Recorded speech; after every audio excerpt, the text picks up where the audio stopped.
بسم الله الرحمن الرحيم. الحمد لله رب العالمين، والصلاة والسلام على شمس الهداية واليقين.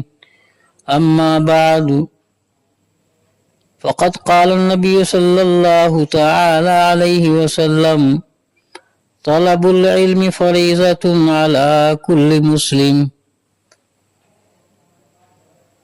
او كما قال صلی اللہ علیہ وسلم۔ میرے قابل احترام بزرگوں اور دینی بھائیوں، میری ماں اور بہنوں، السلام علیکم ورحمۃ اللہ وبرکاتہ۔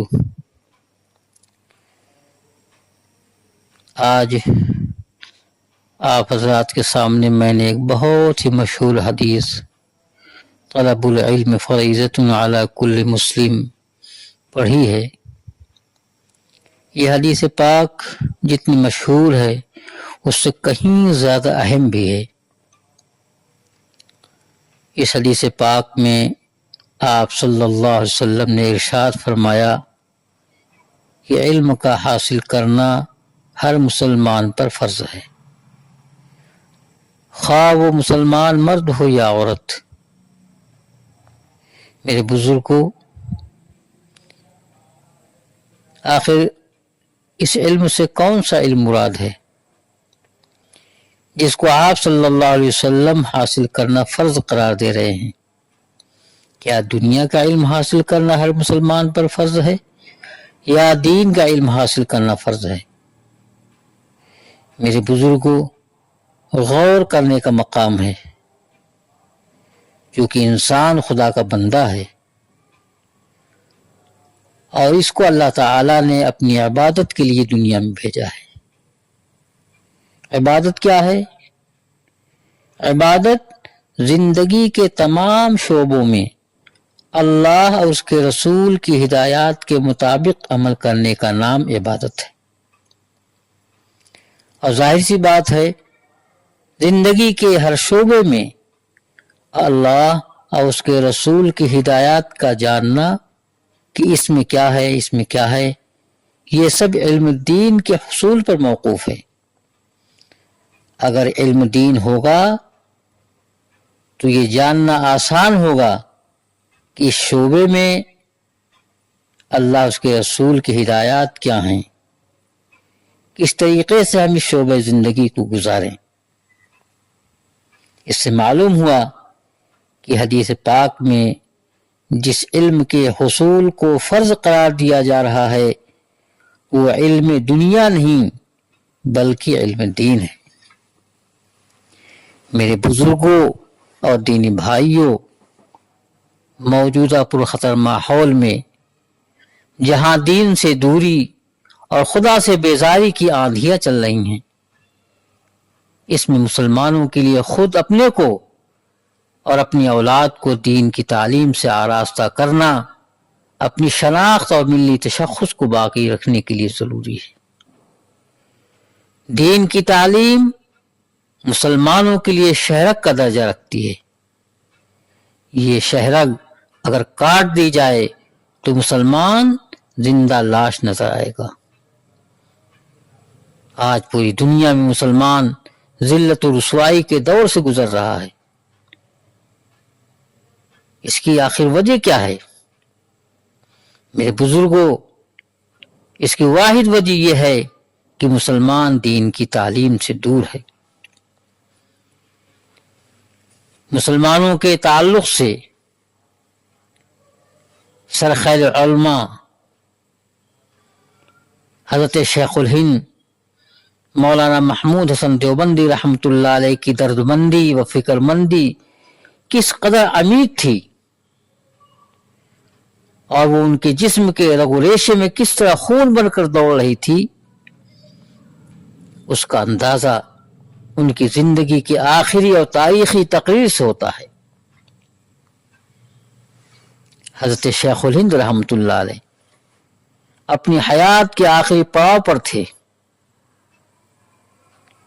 بڑھاپے کا زمانہ آ چکا ہے، اور بقول حضرت امام الہند حضرت مولانا ابوالکلام آزاد رحمۃ اللہ علیہ حضرت شیخ الہند کا قد بھی ان کے دل کی مانند اللہ کے آگے جھک چکا تھا۔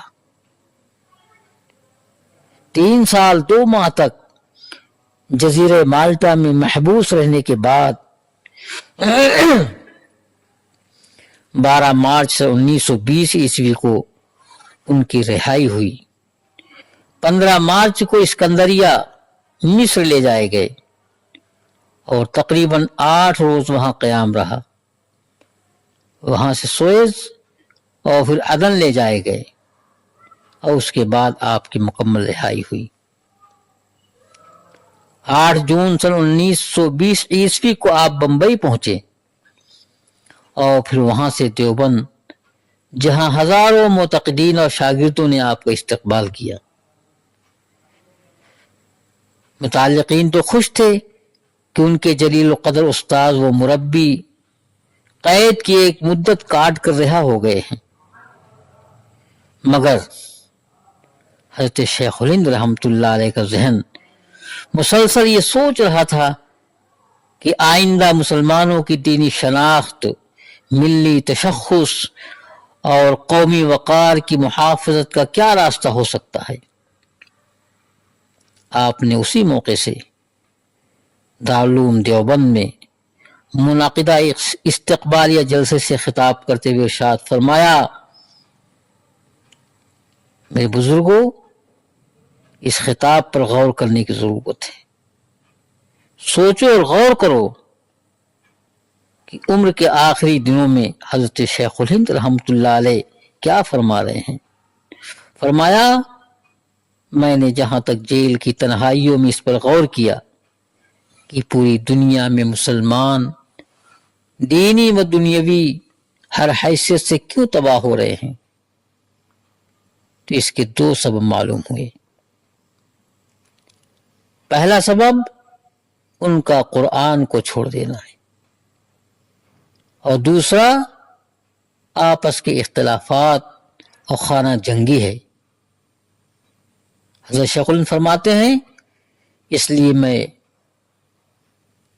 وہیں سے عزم لے کر آیا ہوں کہ اپنی باقی زندگی اس کام میں صرف کروں کہ قرآن کریم کو لفظاً اور معناً عام کیا جائے، بچوں کے لیے لفظی مکاتب بستی بستی قائم کیے جائیں، بڑوں کو عوامی درس قرآن کی صورت میں اس کے معانی سے روشناس کیا جائے اور قرآنی تعلیمات پر عمل کے لیے آمادہ کیا جائے، اور مسلمانوں کے باہمی جنگ و جدال کو کسی بھی قیمت پر برداشت نہ کیا جائے۔ یہ ہے حضرت شیخ الہند رحمۃ اللہ علیہ کی دردمندانہ اپیل، جو 2.5 سال مالٹا کی جیل کی صحبتوں کو برداشت کرنے کے بعد رہا ہوئے اور دارالعلوم دیوبند میں استقبالیہ جلسے میں آپ نے فرمایا۔ آپ کے جملے آب زر سے لکھنے کے قابل ہیں۔ میرے بزرگوں، میرے دینی بھائیوں، دینی تعلیم کیونکہ اسلامی زندگی کی بقا کے لیے بنیاد کی حیثیت رکھتی ہے، اس لیے اس کی احیاء اور مسلمان بچوں کا دینی تعلیم سے آراستہ کرنے کی فکر سے کبھی بھی مسلمانوں کا باشعور طبقہ غافل نہیں رہا ہے۔ وہ جب بھی اور جس دور میں بھی مسلمانوں کی غفلت اور بے حسی کے بحر الکاہل کو دیکھتا ہے تو تڑپ جاتا ہے۔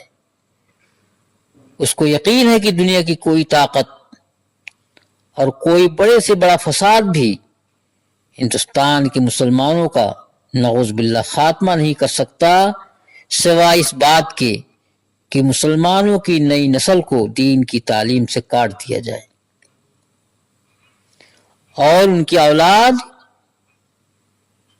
بے دینی کا شکار ہو جائے، الیاذ باللہ۔ میرے بزرگوں، آپ یقین کر لیجئے کہ دینی تعلیم ایک اسلامی فریضہ ہے اور دین کی بقا و حفاظت اور مسلمانوں کے مل وجود کے لیے ضروری ہے۔ سیکولر تعلیم کے زمانے میں اگر دینی تعلیم کی اشاعت کی عمومی اور ہماگیر جد و جہد نہ کی گئی تو مسلمانوں کی آئندہ نسلیں اسلامی روایات، عقائد اور اخلاق سے بیگانہ رہیں گی اور آخرکار ان کا ملی وجود ختم ہو جائے گا۔ میرے بزرگوں اور دینی بھائیوں، سن 1947 عیسوی میں ہندوستان آزاد ہوا۔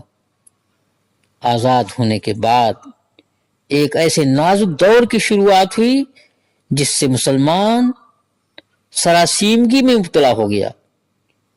اس کے سامنے اہم ترین اور موت و حیات کا فیصلہ کرنے والے مسائل میں مسلمانوں کی نئی نسل کا اسلام کے بنیادی عقائد، ایمانیات اور اپنے ملی تشخص اور امتیاز پر برقرار رہنے کا مسئلہ تھا، جو ہندوستان کے ایک سیکولر اسٹیٹ بن جانے کے بعد بڑی اہمیت اختیار کر چکا تھا۔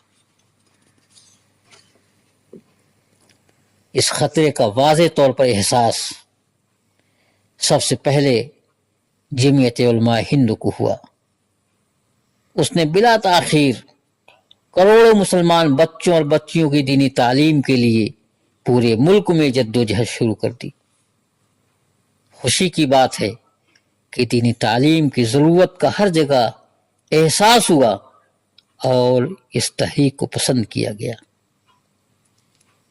دینی تعلیم کے لیے اس وقت جمعیت علماء ہند نے دینی نصاب تعلیم مرتب کیا، چھوٹے چھوٹے کتابچے، بچے اور بچیوں کی تعلیم و تربیت سے متعلق مخصوص مضامین و مقالے شائع کیے۔ اسی کے ساتھ نہایت اہم اور شاندار اقدام یہ کیا گیا کہ سن 1954 عیسوی کو عروس البلاد بمبئی میں آل انڈیا دینی تعلیمی کنونشن طلب کیا گیا۔ اس کنونشن کے داعی مجاہد ملت حضرت مولانا محمد حفظ الرحمان رحمۃ اللہ علیہ اور سرپرست شیخ الاسلام حضرت مولانا سید حسین احمد مدنی رحمۃ اللہ علیہ تھے۔ اس کنونشن کی صدارت اسلامی دنیا کے مشہور فلسفی جناب ڈاکٹر میر ولی الدین صاحب عثمانیہ یونیورسٹی حیدرآباد نے فرمائی۔ صدر مجلس استقبالیہ جناب پرنس ڈاکٹر نجم الدین صاحب بمبئی اور جنرل سیکریٹری مجلس استقبالیہ عالی جناب الحاج سیٹھ احمد غریب صاحب بمبئی اور سیکریٹری استقبالیہ میں حضرت مولانا حامد الانصاری قاضی رحمۃ اللہ علیہ بمبئی کو نامزد کیا گیا تھا۔ اس کنونشن میں 300 سے زائد مشاہیر علماء کرام، پروفیسرز، اسکالرز، ماہرین تعلیم اور ممبران پارلیمنٹ نے شرکت فرمائی تھی، جن میں ہر مسلک و طبقے، ہر مکتب خیال کے چیدہ اور نمائندہ حضرات شامل تھے۔ اس کنونشن کے بنیادی اہم تجویز کا خلاصہ یہ تھا: پورے ملک میں ہر مسلمان بچے کو دینی تعلیم دینے کے لیے ہر شہر، ہر بستی اور ہر محلے کی مسجد میں دینی تعلیم کا انتظام کیا جائے، دینی تعلیم سینٹر اور شبینہ صباحی اسلامی مکاتب قائم کیے جائیں۔ الحمدللہ اس فیصلے سے پورے ملک میں بیداری پیدا ہوئی اور دینی تعلیم کے شبینہ، صباحی اور مستقل مکاتب قائم ہوئے۔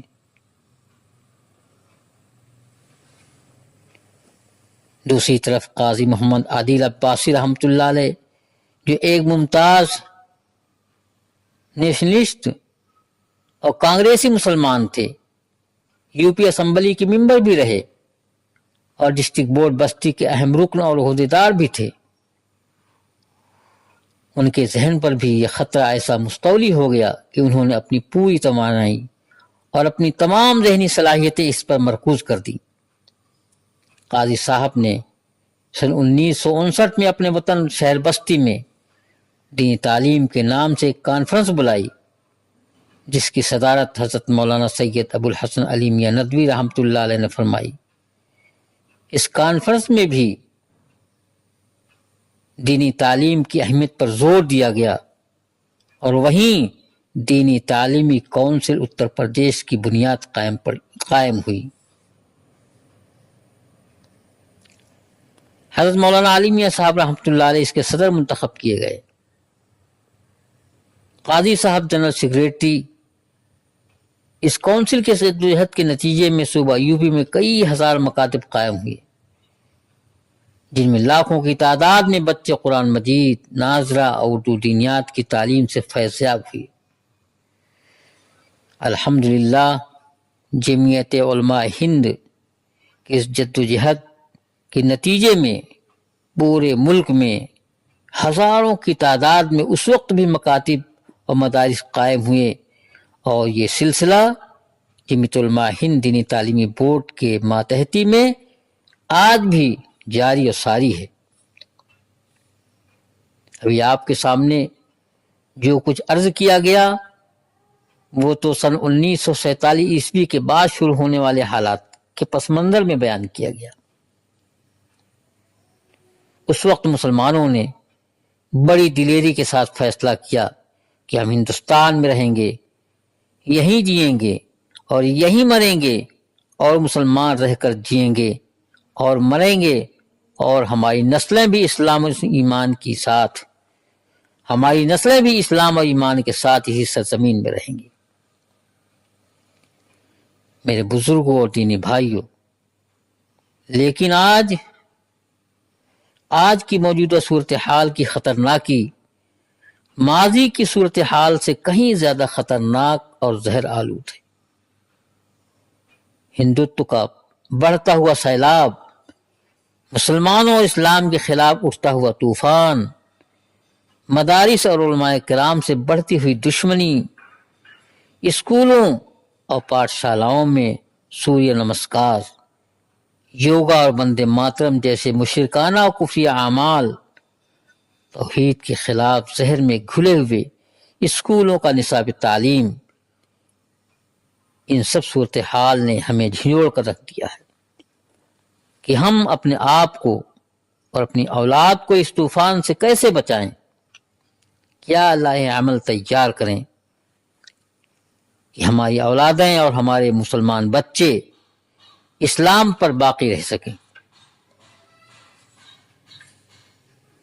آج اس جدوجہد میں جمعیت علماء ہند کی دینی تعلیمی بورڈ سرگرداں ہے۔ پورے ملک پر اس بورڈ کی نظر ہے،